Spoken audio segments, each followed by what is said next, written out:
Low, high.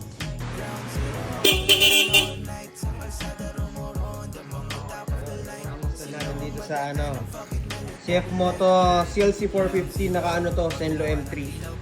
Yan. So Senlo M3 kaya dyan nakamount sa 4X. Wala din naman kasing crash bar yung bike. Tapos yan, Blaupunk T91. So syempre, powered by ground zero wiring harness kits lahat yan.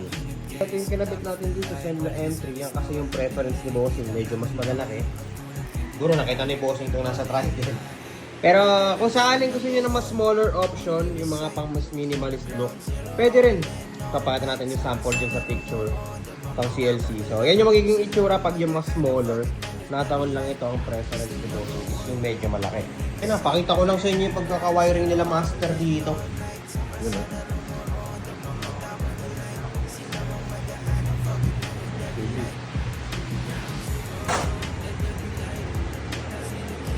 Ito yung para sa horn, no?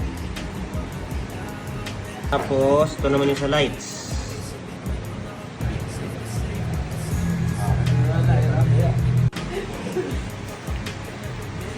Ano?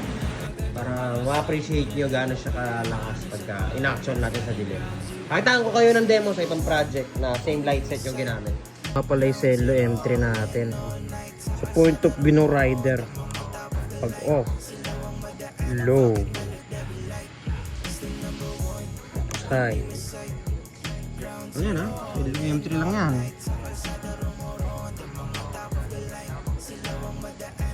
Low, high. Low, high sa pa. Wide shot. Low, high ulit.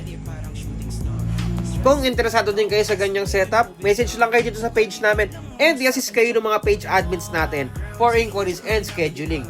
Kung sakaling nasa malayo naman kayo, pwede nyo rin i-order yan, yung mga product natin. Meron tayong mga online shop kung saan nyo pwedeng i-check out yung mga product na nakita nyo in-install natin dito. So yun, sa mga may katanungan, message na lang po mga bossing. Maraming salamat po.